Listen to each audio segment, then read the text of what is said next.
and welcome to week 11 of the Avenger League weekly previews.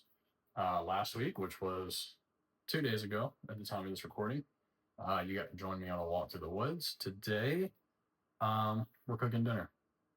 We are making sweet chili beef and broccoli, courtesy of HelloFresh. And we're going to talk a little fantasy football because it's 7:30 on Wednesday. I have to be at work at 8:30. So we're going to do two things at once and see how it goes. Fun little thing to note that I've now learned through iPhone cameras is that you can't use AirPods and Bluetooth headphones as a microphone. So you're just getting raw phone audio, and maybe it's good, maybe it's not. Who knows? This could be a disaster, but it could be very fun. So I'm gonna get this rice cooking, and then we will be off talking about football. Went all over the cutting board. This is gonna be a fucking nightmare. I can already see it, but it'll be entertaining and it'll be different, which is what everybody wants, right? So, getting into last week, obviously I made a big deal about Monday night being a very important game and being a big deal for the league, and then that game stunk. Nobody came back. The standings and everything stayed exactly as they were on Sunday, which happens to mean I got my first win since week 3. So congratulations to me. Sorry, Tim. That's just how the dice rolls. Now, of course, what that means is that we still have Charlie leading us in first place. Ashley moves up into second. Raleigh moves into third. Wade drops 2 spots into fourth place. Andrew is in 5th. Tim is in 6th. John is the first team out of the playoffs and also the first team with the losing record. Then we have Trevor, Cameron, and myself bringing it up the rear.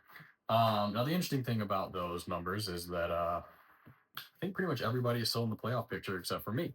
Obviously, the 4 and 6 guys, I've said it a long time. 500 at least gets you in the conversation.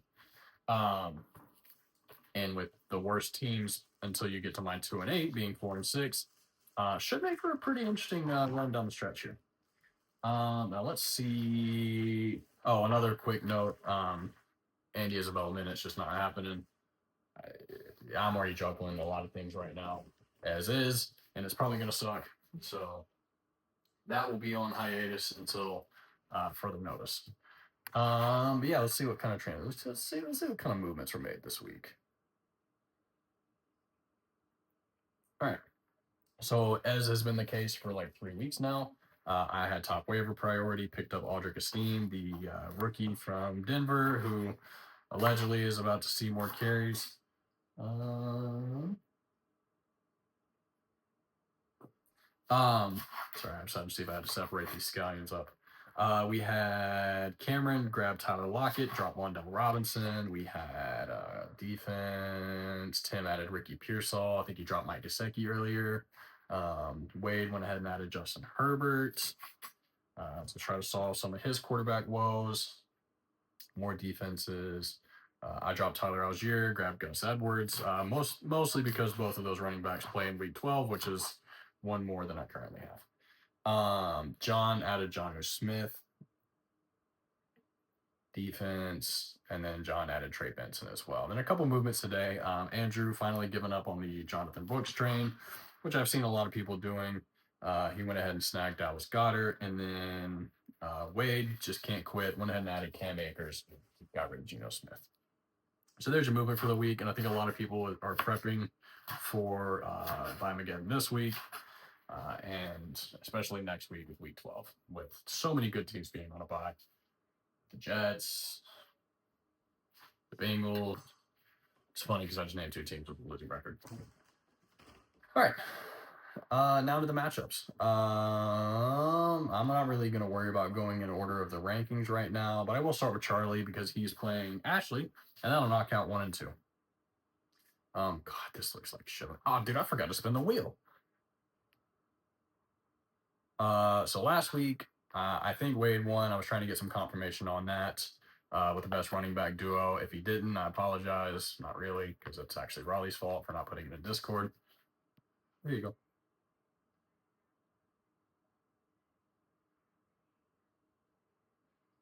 All right, easy enough. High scoring starter. Not even fun to have last week for Ashley.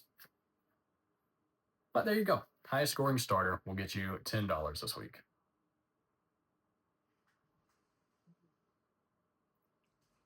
So I got to drop the rice to a low simmer and then set a time.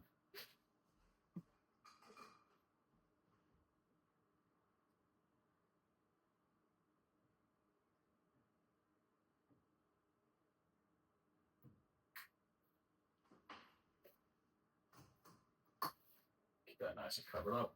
Y'all let me know if that boils over, please. Hey Siri, set a timer for 17 minutes. 17 minutes starting now. Thank you. All right. So we got Charlie versus Ashley. Charlie gets Jordan Love back this week in a heated rivalry game with Chicago. A game that should be pretty very winnable for the Packers. But Chicago does have a good defense. I think it will be really interesting to see how well Chicago bounces back. And I mean, if they do bounce back, I know they made a move on the other side, on the offensive side. But we'll see how that affects their defense. And I think we've been talking about it, but that team is very heavily on quit watch. And the first thing that goes when you quit is your defense.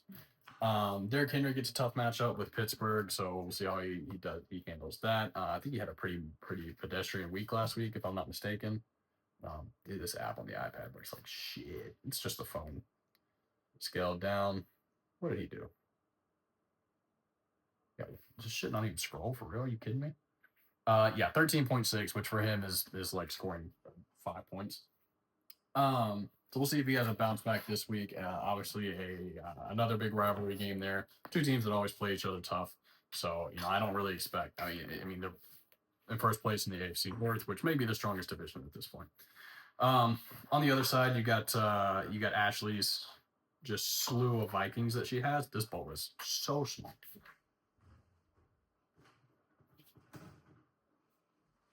With Sam Darnold and Aaron Jones both getting a tough matchup in the Tennessee defense, which has been pretty stingy. Obviously, the team as a whole sucks, mostly the offense. But they've had a pretty stingy defense.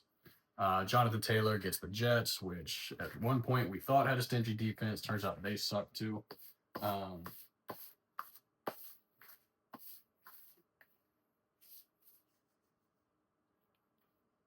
I think this broccoli's small enough. Should I cut it a little smaller? I like big broccoli, and I cannot. Yeah. So yeah, this is brutal. I do expect George Pickens to have a big week. The Ravens defense obviously just got lit up by Joe Burrow.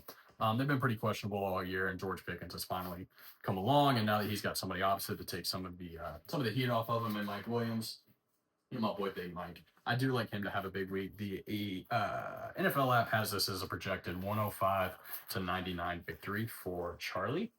And honestly, just quickly flipping through the matchups, Shakir against Kansas City, very tough. Chase against the Chargers. I think the Bengals are going to be able to move the ball, but he's obviously not going to have a repeat performance of what he did last week. And yeah, those matchups against Tennessee are going to be tough. So I'm going to go with Charlie to get the dub this week. Stay in first place. Put him in the driver's seat for the bye. I think this will end up being a monstrous game. I don't know who won their first matchup. So let's go all the way back to week 2. I want to say Charlie Diggs. I think he started with a couple wins in a row. I could have just made that up. Wish this app was worth the shit.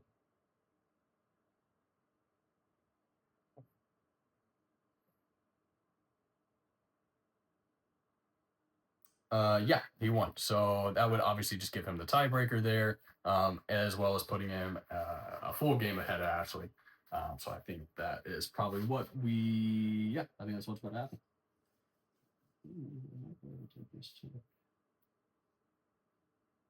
You put no water or anything in this? I don't know if I believe that. Whatever. Guess they're the professionals, not me, right? All right. So anyway, going on to our next game, which is fuck it. I can do me and Riley next. Why not? I don't get to go early that often. I usually have to end with it. I don't want to do that this time. So Joe Burrow obviously coming off a monster game, where he just lit up the Ravens defense. He does get a much tougher matchup this week in the Chargers,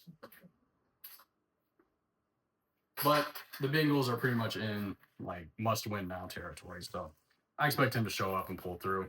Raleigh being forced to start Bo Nix is pretty brutal. Baker's on a bye, and then I think he had a couple other. Oh, he had Dak. That's right. Who? R.I.P. to the boy Dak. Joe Mixon scares the shit out of me. Oh my god, he plays Dallas. Yikes. Yeah, I'm just looking at this for the first time today. Eek, I did not notice that. Kyron against New England, Debo against Seattle. Oh, Zay Flowers Pittsburgh, I guess, is fine.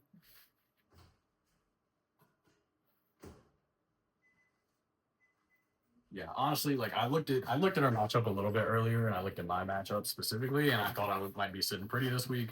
Turns out I was just wrong because Raleigh may have the most favorable schedule I've ever seen.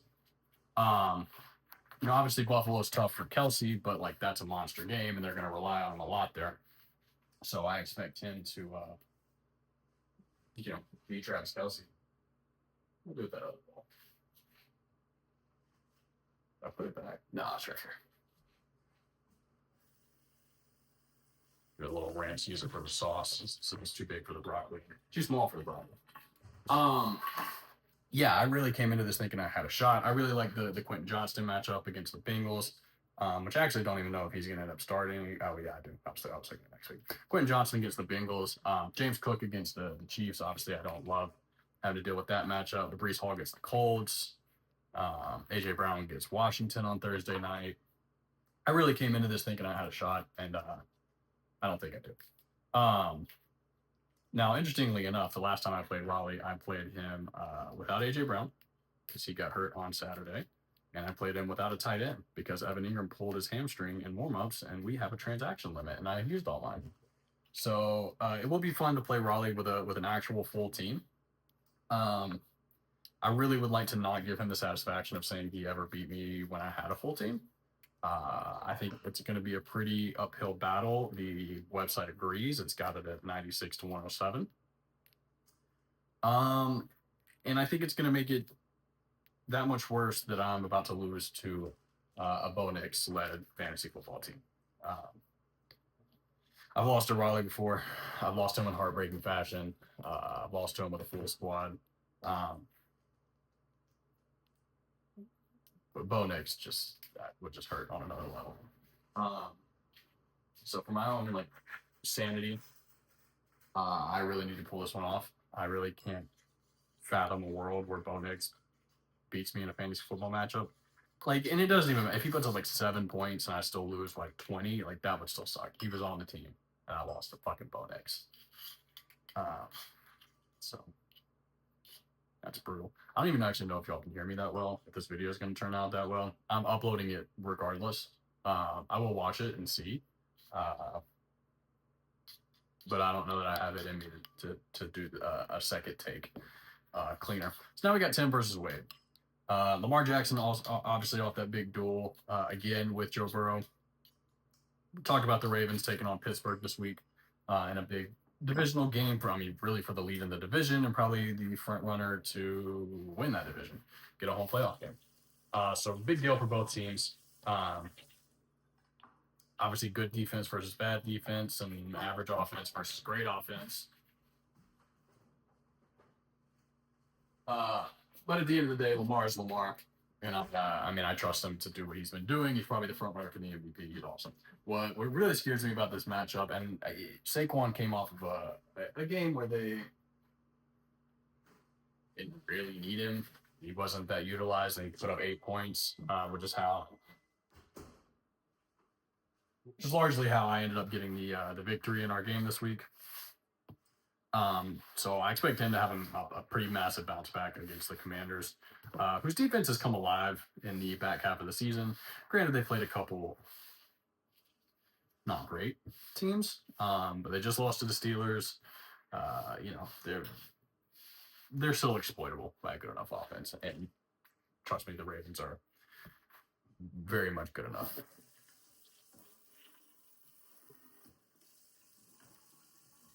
Let's see. Anything else that stands out here? Obviously, Terry McLaurin.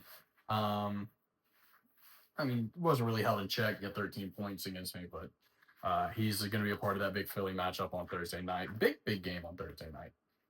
2 weeks in a row, and I kind of I went on a rant about it at work a little bit, but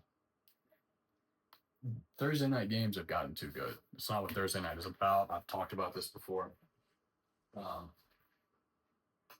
yeah, the kids weren't there for Mariota versus Bortles. They don't know that that's what Thursday night is supposed to be. The Amazon Prime has gotten into their heads a little bit. We need to go back to NFL Network exclusively.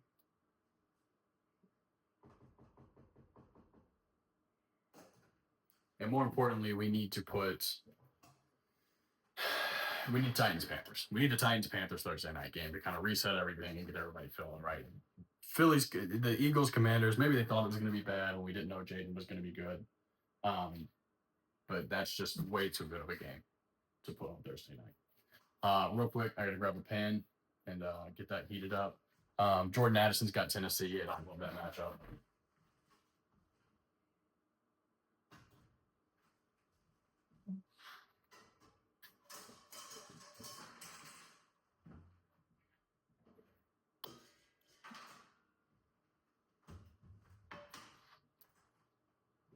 Sorry about that. Let that heat up while we finish this. Garrett Wilson versus the Colts. Expect him to have a big bounce back. Obviously, he was held in check. That's a defense that's exploitable especially from a second receiver option. It's a real big question of can the Jets do fucking anything on offense? Cooper Kupp against the Patriots is gross. Oh God, and Wade starting the Packers defense against his own Bears. That is brutal.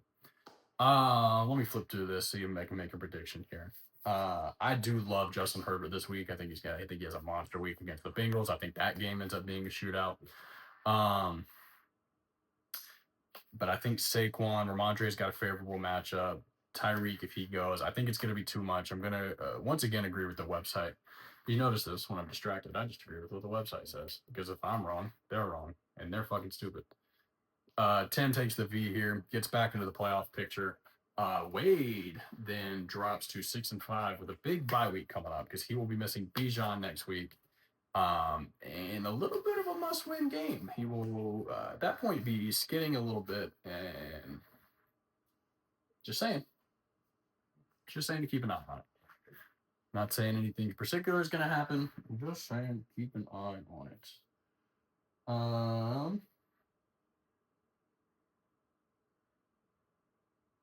It's a weird ass way to cook this beef.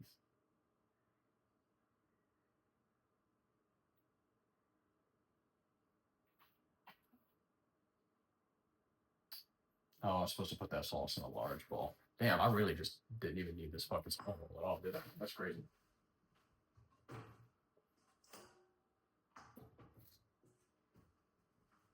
So what happens when you're trying to talk ball and cook at the same time? It just doesn't work. Y'all get it. Am I right, fellas? All right. Next, so Tim gets the V there. John versus Cameron. This might be a little bit of a loser leaves town situation. Got 2 4-6 teams on the outskirts of the playoffs, hoping to fight their way back in and take a spot from all the guys in there. Maybe the loser of Tim and Wade would be prospect number 1.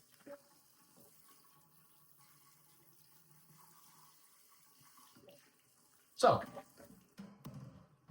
let's find out who's taking that spot. We got Josh Allen, we got Brock Purdy, both in huge matchups. Purdy, obviously, a divisional game against the Seahawks. Josh in their Super Bowl against the Chiefs. Josh usually performs well there, so even though it's a great defense, I really don't expect him to have any stuff back. Now, the really scary matchups here, and the matchup to keep an eye on is going to be Achane and McCaffrey. Achane gets the Raiders, so obviously a favorable matchup there. McCaffrey is a favorable matchup against anyone, but more importantly, he gets the Seahawks with the Purdy stack. Love that move. Now I say it's the matchup to keep an eye on because obviously if any one of them falters and puts up a dud game, that really opens the door for the other one to kind of take pole position in this matchup. But realistically, what I think happens there is they actually just cancel each other out. Kenneth Walker in San Francisco, Kareem Hunt in the Buffalo game. I mean, this is actually the matchup's like even. The website agrees it's 110, 107. It's the closest matchup I've seen this week as far as the projections. Jason Sanders, the fuck off my screen. What the fuck are you doing? Yeah, Drake London's got Denver. Jaden Reed has Chicago, so that's a pretty tough matchup. I'm not starting those fucking Scallion Whites and get out of here. So the two big hitters have pretty favorable matchups. Tyler Lockett against San Francisco. That's an exploitable defense. We'll see what Geno can do with that. God, this is going to be close though. What I do think the difference maker is going to be is Josh Allen is going to have to go superhuman against Kansas City. I think this is going to hurt me as well because we're just not going to get a big James Cook game. It's going to be Josh Allen doing Josh Allen things. And I think that's going to be all of the difference maker in this matchup. And I think ultimately John pulls it off. I think Cameron's season, for all intents and purposes, comes to an end. And John just sets up for future heartbreak instead of being able to accept that a season is over this week. Let me go flatten this beef on this pan. Give me 2 minutes. I'll be right here. Check out the cake.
By the way, I'm not stupid. I'm gonna make sure this even so clear.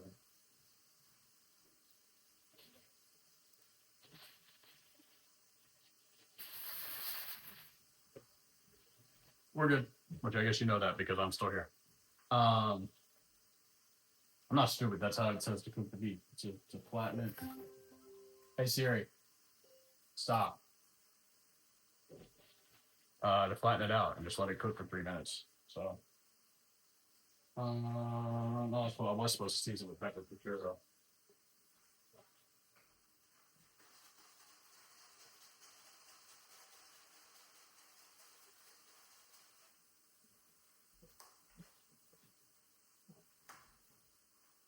All right, there we go. Beef's cooking. We got 3 minutes to talk about the night's game for a second. Before I gotta go over there and break it up, we'll probably do a camera pan, maybe get it over here on this side so you can watch the beef being cooked up. There you go. As I was saying, I think Josh Allen is going to be the difference maker here. And Nico is back. We didn't even talk about that. If Nico is able to play against the Cowboys, I think it's a done deal. I think John probably wins running away. Even if he doesn't, I think it's enough there. I don't have shit to do until that's done. That's crazy. All right, we're gonna go ahead. We're gonna go ahead and migrate the whole camera over.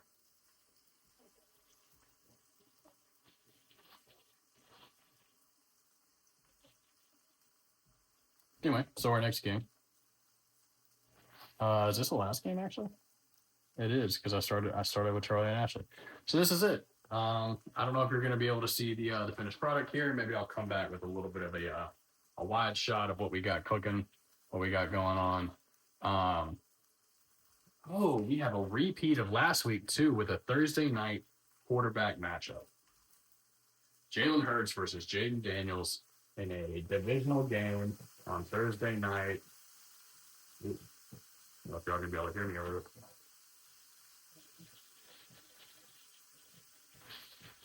Yeah, no, that's gonna be sick. I am interested to see what Jaden Daniels and the Commanders are able to do, and they obviously they've had the big primetime game against Joe Burrow, but a big primetime divisional game, a really important divisional game. I think the winner takes over first place in that division.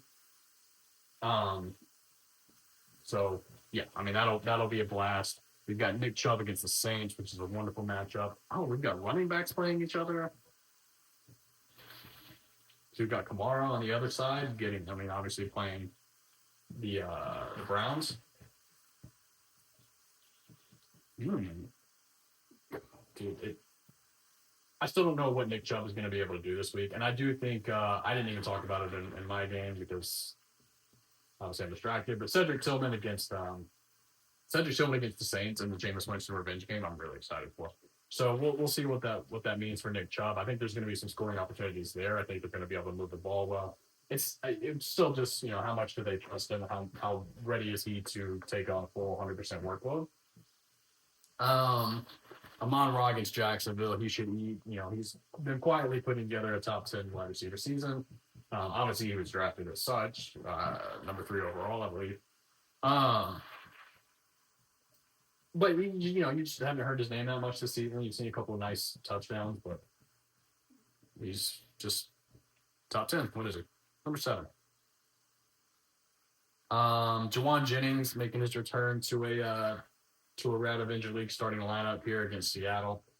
Took over for officially for the Brandon Ayuk position, and Kyle Shanahan confirmed that that's what he will be doing for the rest of the season. I think it'll be interesting to see what happens with that in the offseason. I don't know that anybody be willing to take on Brandon Ayuk's contract. Someone probably will. I think 3 teams were willing to pay him more than what he got. But it will be kind of interesting to see if they decide to just lean into Jawan Jennings and maybe offload that contract and a lot of the tension that was built. And that Andrew starting Dallas Goedert, we talked about him picking him up and finally giving up on the Jonathan Brooks train. So Dallas Goedert makes his entry into the lineup. Would he have 2 touchdowns or 3 last week? I think he had a lot. I think it was 2. It was 1. Why did I remember having? Oh, some other fucking tight end called ball. That was it. 1 touchdown. But pretty, I guess, safe considering what the current state of tight ends are in the National Football League. As far as projecting a winner, website, what's that? Website gives Andrew the nod. I think I am going to use this as my first opportunity to go against the grain there. I think Nick Chubb has a better matchup. I think Brian Thomas has a better matchup. Amon-Ra has a safer matchup. Jalen Hurts has just been a monster. So I'm going to go with Trevor taking the win and making this playoff push a little bit spicy. That's all. I'll probably hit you with a little video showing off what we got cooking over here. If the audio sucks, I'm sorry. Like I said, just trying to spice things up. Y'all be safe. Good luck this week. Love you.